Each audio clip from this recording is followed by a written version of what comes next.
Mini episode 1272 of the FDH Lounge is brought to you by Sportsology, delivering unconventional columns and webcasts about sports, TV, music, movies, and more. Follow them on the web at sportsology.com. The FDH Lounge. You want to schedule your life around it.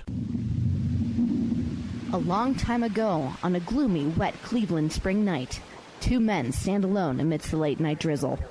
Their voices echo across the vacant station parking lot as they debate the merits of the great American radio show that have been missing for far too long. On that night, an idea was born. That idea became the FDH Lounge.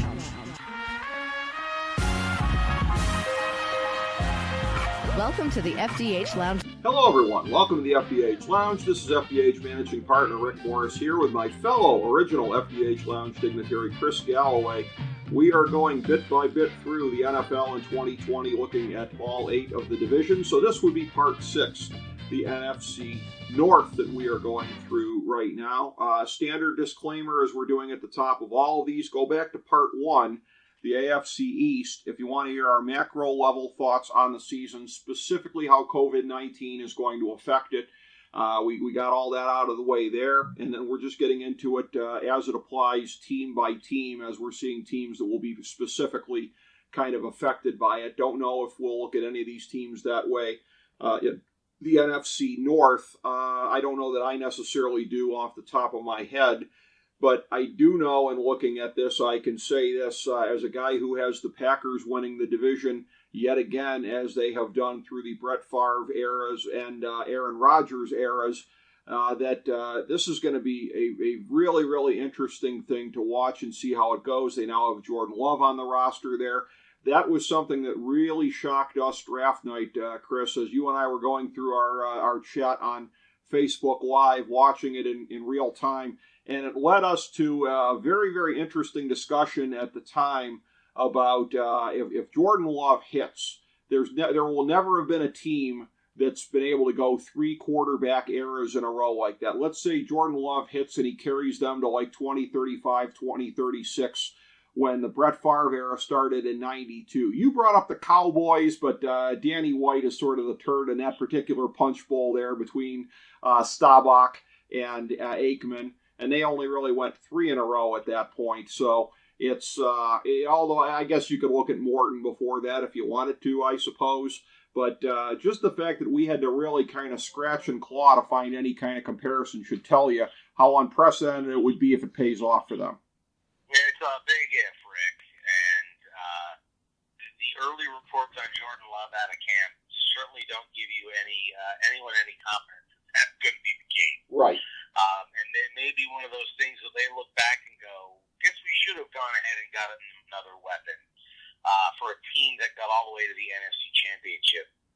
I agree with you. I think they're the first place team in this division because they have a proven quarterback. They have some talent. They did lose some guys this go around. Devin Funchess, although not overly dynamic, opting out hurt them in an area where they were trying to provide depth. And, Rodgers is 36 years old, and he's not the guy he was 5 years ago. Right. He's still very, very good, but he's not, top 3 or 4 anymore. Sorry. And so I think that they are the top team in the division, and I don't see them going really beyond the second round of the playoffs this next season. I will point something out here. I'll give you credit. I don't even know if you remember this, but this is from a couple of years back. It was an observation you had, and I think it was one of the years that I was picking the Packers to win the Super Bowl because it just seemed very incongruous to me that we would be looking at Aaron Rodgers as a guy that only won the Super Bowl once. And it's increasingly looking as though that may be the case because there are definitely other teams stacked in front of the Packers this year, as we saw in the NFC Championship game when they really, really kind of overachieved to get there and then got exposed decisively. But you said a couple of years ago that Aaron Rodgers would end up paying the price for the Packers getting rid of / not ending up replacing the guys like Jordy Nelson that could get separation, Randall Cobb, that guys were either slowing down or not being replaced when they left. Yeah, he's got Devontae Adams now. He's got some weapons that are more fleet of foot than when you said that at the time. But this is a thing, when we look back at the guy's career and we wonder why it wasn't able to work for him, let's say in the mid to late 2010s, I think you identified one of the reasons at the time.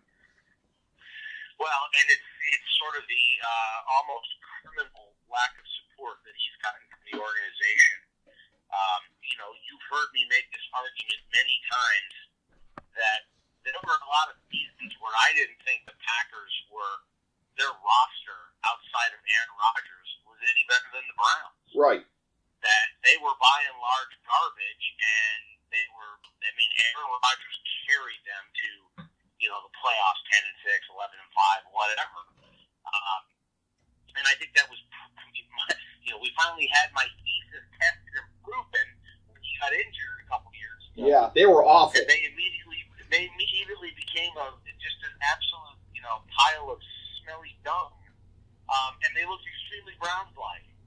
And, which tells you how important the quarterback position is in the league and why the Browns have been so far away for so long. It doesn't matter how many other decent players you've got. You don't have a quarterback. And the Packers are guilty of having not given him the level of support that they should have, because they should have more Super Bowls. And unless Aaron Rodgers forces his way out of Green Bay after this season, he will, and gets himself into while he's still young enough, to a team that's a contender that maybe is a better quarterback away in terms of roster talent. He is going to finish with just one Super Bowl win, and that'll be a big part of the story that's written about, unfortunately. Yep.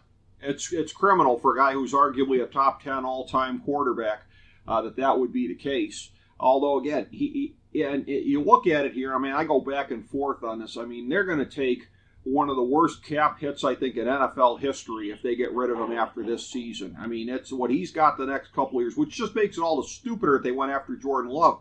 But the whole thing about getting a young quarterback on his first contract is that's the new cheat code of NFL economics here. That's how you do it. That's why the Browns are putting such a weight on trying to get there before they have to really pay Baker Mayfield. You saw it with the Eagles with Carson Wentz. Yeah, he wasn't the quarterback in the Super Bowl, but he's the guy that got him 90% of the way there. Same thing with Jared Goff getting the Rams to the Super Bowl. You want to do it while the quarterback's on the first deal. So this is how incompetent they are in making that decision and putting themselves in this bind. You have two competing imperatives here, and neither one of them is really going to be fully realized. You are either going to have the cap hit of having to waste the prime years of Jordan Love economically, or you are going to have the cap hit of monstrous dead money by releasing Aaron Rodgers to try to recoup whatever advantage you can get out of Love. You're screwed either way. Yeah, I can't refute any of that. You are 100% correct, and the Jordan Love draft pick was absolutely ridiculously stupid. They should have been. For a team that got, again, one game away from the Super Bowl, should have gone out and done whatever they had to do to put more guys around him. Take that last 2 or 3 year ride with him and get every drop out. Right. Before you start worrying about a quarter. And I would also just say, I get it if you're at the top of the draft and you're looking at it, there's no way that, a no-brainer pick, but, Jordan Love is not a no-brainer guy. No. And so, he's got some skills that you go, you look at his college tape and you go, all right, yeah. But he's got a long way to go. And, unless they are really committed to the idea of, hey, you're going to sit for 3 years like Aaron Rodgers, and then we're going to roll you out, and you're going to be amazing. Good luck, to your point, good luck with that, because no one's ever pulled that off 3 quarterbacks in a row. And my guess is their luck runs out. And despite the fact that they'll finish, 11-5 this year, in my prediction, long term, to your point, they're in trouble. I think other teams that are those same pressures better, like Vikings, and even to some degree like the Bears. Yeah, I mean, I hate to say it, but because I don't have anything at all against the Packers, but we may look back on this as the beginning of the end in terms of them riding high, them making that decision there. And notwithstanding the fact that, again, they've been pretty good defensively the last couple of years, better than they'd been previously under Mike Pettin defensively. But what they're dealing with offensively here, yeah, I mean, you look at it, and I mean, Aaron Rodgers, ironically, this is how he started his career, was in Jordan Love's shoes, and now he ends his career with it being his career in Green Bay, I should say, with the reverse being true. And I'm not a big fan in general of taking quarterbacks second round or late first round, unless when Aaron Rodgers dropped, I mean, that was a no-brainer, right? That was a thing where, ironically, I thought when Brady Quinn dropped to the Browns, it was the same kind of a thing. But unless it's a quote-unquote no-brainer where somebody drops that shouldn't drop, I'm not in favor of it. I'm only in favor of taking a quarterback to build around that is a consensus top 10 quarterback, because there's generally a reason why those guys are those guys. Having said that, if Green Bay is, let's leave aside the economics and the ruinous part of it for Green Bay, if they're going to squint to look for any kind of optimism here, you look at a year ago in a very, very similar position, Drew Lock going to Denver. He's working out pretty good there. So sometimes these guys that need a little bit of work, if you can get them a little bit of work, then you're in good shape. Well, I mean, all that's true. And to your point, if Jordan Love proves to be the next Aaron Rodgers, it'll be brilliant, right? It's brilliant. Right. They get basically 40 years of excellent quarterback play that nobody else gets. But, I think that they were better suited to try to win now and worry later about that in 3 years for a quarterback. But they saw it differently. And as I say to you all the time, time will tell. I think it was a mistake this time, to your point. I mean, we thought that year that Aaron Rodgers dropped, we all thought he might go to the 49ers, the top draft. Right. Much earlier, I should say. I mean, what was the 49ers drafting that year, like third or something? I mean, it was high. And we thought, boy, that was a place for him, and didn't go there. And, when he dropped, it was kind of a no-brainer for the Packers. Because they had a stacked team, they had Brett Favre, but it was like, well, how do you pass up a guy? If you had him rated as the top quarterback and you're sitting there at 16, and he falls to you, you just take him.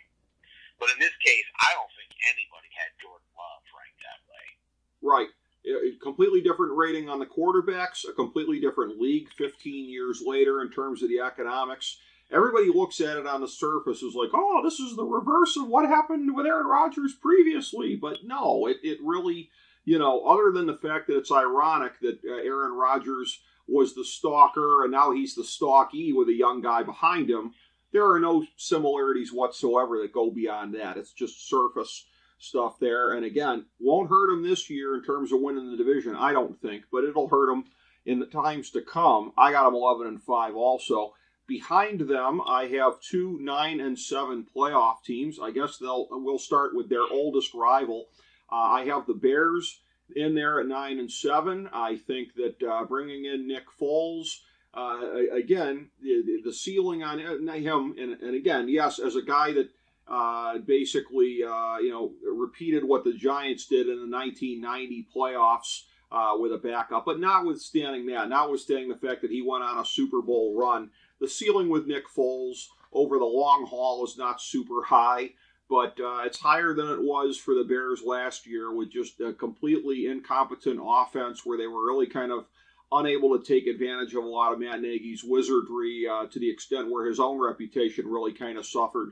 Defensively, I still think, obviously, they're going to be very strong this year.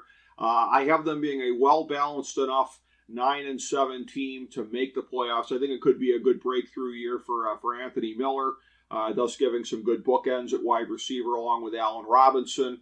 Again, a good but not great Bears team, I would say, just enough to get into the playoffs, maybe be a stepping stone for the next couple of years, but I don't see them going beyond the first round of the playoffs. Well, it's interesting. I have the Bears in fourth place in this division. Really? Okay. Yes, and I do, and it's not a lot.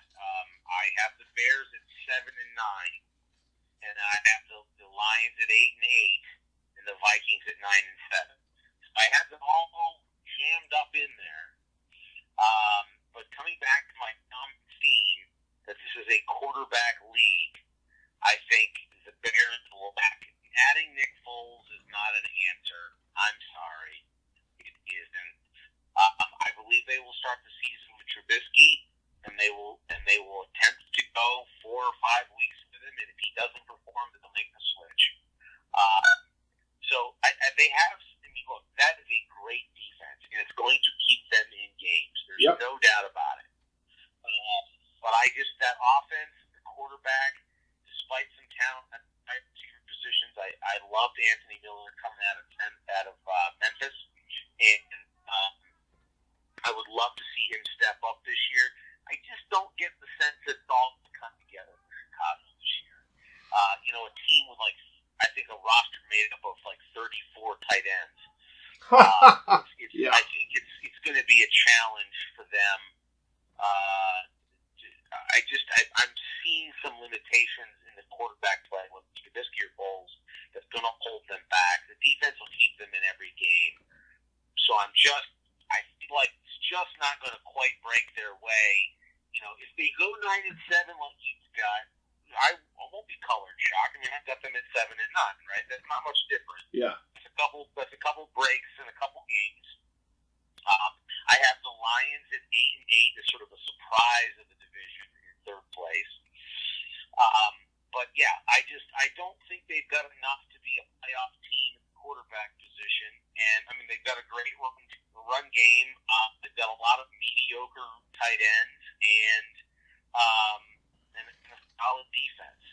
And I don't really like the overall mix on this. It made me think that they're much more than an 8-8 team, and I'm going to not give them the benefit of the doubt. Peg them in at 7-9. Well, in terms of the running game, I don't necessarily disagree with you there, but David Montgomery presently is banged up now. The late summer 2020 waiver wire at running back is better than it is in most years, so the Bears can maybe get somebody to come in for the first part of the season there. But I think in looking at it, there's definitely still some questions offensively, and I do agree with that.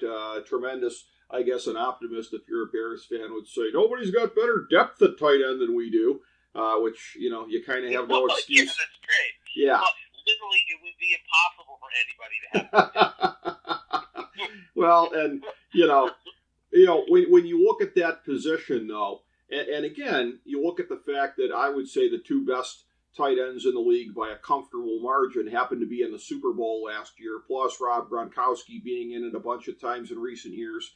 It's not like tight end isn't important, but it's a quality over quantity thing. Those teams didn't make it there because they had a bunch of guys that could play tight end. They made it there because they had the best athletes in the league at tight end manning that position. Yeah, and I think Cole Kmet could be that guy. I don't know her name. Sure, maybe.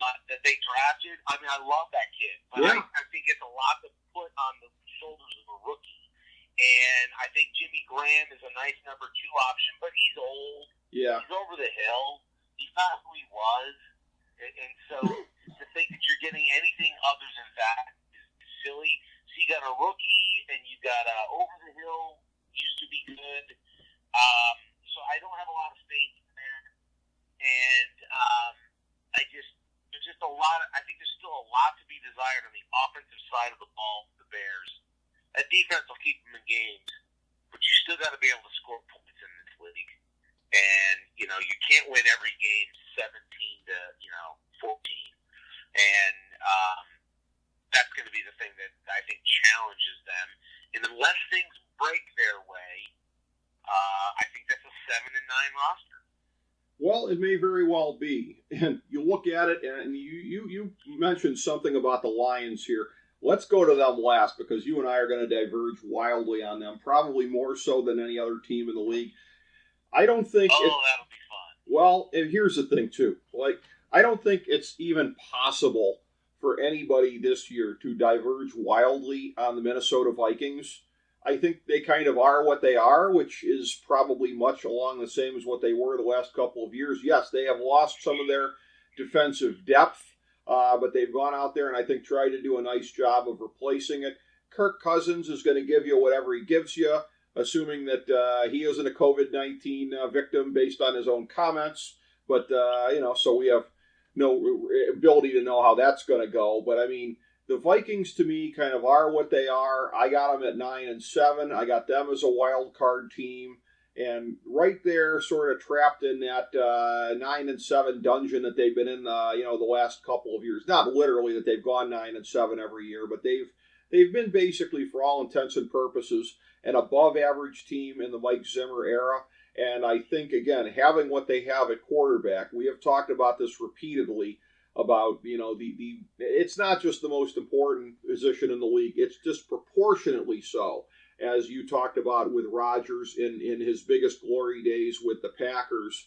And having what you have with Kirk Cousins, he's not going to drag them below 9-7, but neither is he going to elevate them. I think that's fair. They lost some guys, they shipping off Stephon Diggs, losing Xavier Rhodes, Linval Joseph heading over to the Chargers, losing a quarterback depth in Trey Waynes, having defensive line depth like Michael Pierce opt out. They took some body blows. Now they added Justin Jefferson, nice pick. Picking up Ezra Cleveland, offensive line, liked that pick. He's probably maybe not as much this year, but looks next year for him to be a very good pickup. Rookie tackles, you can expect those troubles. So I like some of the stuff that they've done, but they also lost guys, losing Everson Griffin, Weatherly. They lost a lot of dudes. Cousins is a gamer. There's no way around that. He's a baller. They've got weapons. They're going to score points. They've got a great running game. That's not going to change. I've got them at 8-8, and just kind of figuring that they're going to be in like every game, and they're going to be competitive. But I think in some ways they're also going to miss. You ready for it? They're going to miss Kevin Stefanski. Sure. And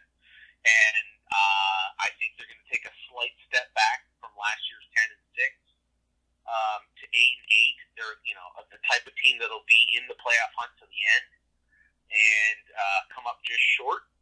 But I still think long term the Vikings are going to be a viable playoff contending type team if they play their cap space right into the future. And this year it's going to be a slight step back, an 8-8 team, and I'm sorry, my bad. I have them at 9-7. Look at my notes. Okay. Sorry, my bad. I got them at 9-7. So same as me. So do you have them making the playoffs? I have them on the bubble. I didn't make a determination. Gotcha. Okay. On that, but I have them. I'm sorry, I just read that because we were talking Lions, and I'm looking at the record. Yeah. I have written down here. So I have them at 9-7. So I have them making the one game step back from last year. So analysis still being the same. They're going to be in the hunt to the end. They're going to be a good team, and they probably will sneak into the playoffs. Yeah, that's how I've got it pretty much exactly. And then now we come to the Lions here where we are going to diverge because, so many different things here, whether it be on draft night, which I know I made light of during our Facebook Live chat, but for those who didn't pick it up then, they owe royalties to the Cleveland Browns for their whole create a hole, fill a hole strategy here in the first round. We're going to take a cornerback after we let our franchise cornerback go to the Eagles, and I think it's an upgrade, but still, that wasn't a hole that they had previously. I look at this whole situation, and yes, they upgraded at running back. I think Swift is going to be tremendous in there, and I think him and Johnson are going to be really. Swift. I think he's going to fit their system very well. Yes, and I think him and Johnson are going to be a really good 1-2 punch. but I still look at this. They have so many holes on both sides of the ball. And I look at this whole thing, too. Look, let's be honest. Matt Patricia had worn out his welcome there, and they brought him back. In any sport, this whole thing of where a coach is dangling on the abyss, and they bring him back, it never ends well. This is the whole thing. I like to make the comparison here to real life situations. When you bring back a coach after a year like that, it's like, instead of breaking up, why don't we go to this destination wedding together? Yeah, that'll end well, and that's what the Lions have to look forward to. I say 2-14. Instead of 2-14, oh my God! Yes. Yes. Well, instead of breaking up, they went ahead and decided to have a baby at the same time. Yeah. And that baby has a beard, and his hat is backwards, and he has a pencil in his ear. That's right. He's an engineer. That's right. So, look, I disagree with you on this, and here's what I'm going to go with. I agree with you on the create a hole, fill a hole thing, although Jeff Okudah is an upgrade. Sure. That guy's a stud. Yes. And bringing in Trufant to help him back there is, again, veteran experience. I'm okay with it. I didn't like losing Glasnow on the offensive line. They had Bodine opt out on the offensive line, which was sort of a late hit. But they got Galloway. Matthew Stafford, when healthy, can sling it. People forget how good this offense was clicking in the first 6 weeks when Stafford was healthy. They could throw the ball. They could move the ball. And I love Swift. I think DeAndre Swift is going to fit beautifully in their system. He is going to be dangerous. He's going to be a weapon, catching the ball, running the ball. They've got options with him. And so they've got Hawkinson, the tight end. I like this. I think this offense is going to be way better than you think, and it's going to be way better than 2 wins. As long as, and again, back to Chris's continuous theme of it's a quarterback league. It's a quarterback league. That's right. So Matthew Stafford, if he stays healthy for 16 games, is going to pass for 5,500 yards. He is going to light it up all over the place, and that will be enough to, in my mind, erase the question marks on defense. Because again, Patricia brought in to be the defensive guy, and the defense has been gruesome. But to rain on your little parade, they bring that Patricia back, and he gets them to 8-8, and then the Lions have that question. Now what do? You have improvement. You got better. You competed for a playoff spot, even though you didn't make it at 8-8. You were at the end of the bubble, and you got left out. You saw improvement. There was turnaround.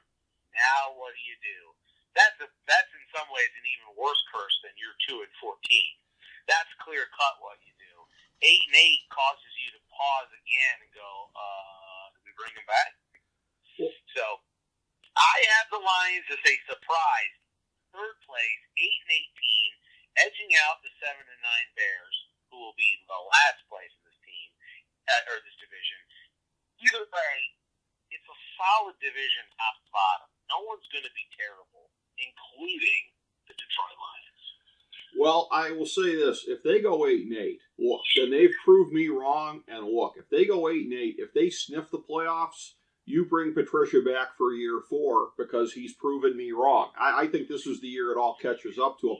And this is a guy that I had high hopes for, but this is a guy where, again, you hear a lot in the league about the coaches that have, and I think you and I would agree that like Kevin Stefanski has it, Sean McVay has it in spades, emotional intelligence. I mean, Matt Patricia is a friggin' engineer. He's a brilliant guy, but he hasn't shown at the time that he's in Detroit even a scintilla of the amount of emotional intelligence it takes to get and keep a clubhouse. We'll see if he learned anything in the offseason. I'm dubious.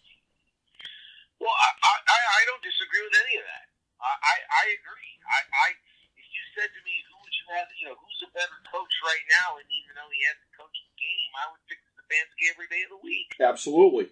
No failure. I'm seeing it, how he handles his team, and I see the struggles that Patricia has had since he's been in Detroit.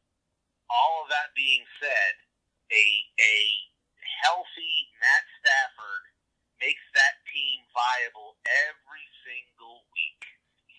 That guy can throw the football, and they've got him weapons right now.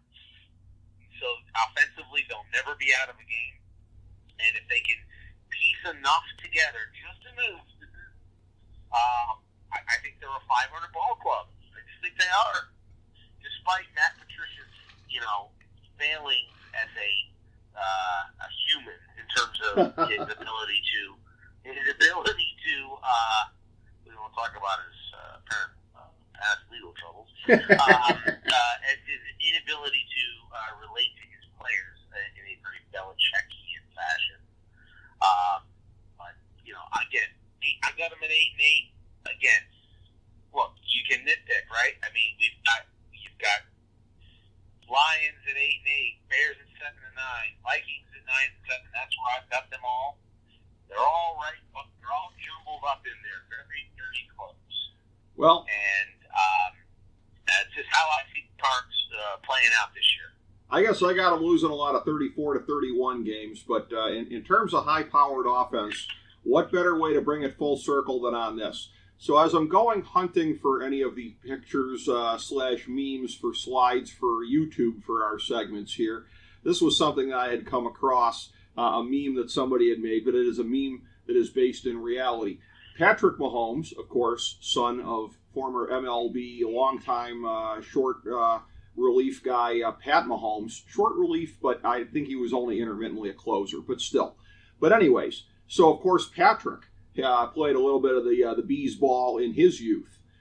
What that means here is the Tigers have drafted one more Super Bowl winning quarterback than have the Detroit Lions. Chew on that, Chris. It's kind of cruel. Yeah. Because Matt Stafford has been I'm going to reject. I'm rejecting that right now. Are you? I am, and the reason I'm rejecting that is because the issues in Detroit have not been Matt Stafford's making. He had a better organization coaching around him. There's no reason he couldn't have won a Super Bowl. He has all the skills and all the ability. So I reject your meme, sir. Well, I will defend Matt Stafford. For purely comedic purposes here, I will cite an intellectually bankrupt political podcasting buffoon and say, facts don't care about your feelings, Chris Galloway. They are for facts. Yeah. I have a feeling that Matt Stafford stays healthy this year and they win 8 games, which again, it's not a great resume builder for Matt Stafford's, career, but I think again shows that he is a very good, can be a top 10 quarterback when he's healthy. He certainly is. He's not the reason the Lions are not winning playoff games. Well, in fairness, I think we can all agree in any part of life in terms of the reference I just made there. And anything you want to talk about, Matt Stafford greater than Ben Shapiro, so he's got that going for him.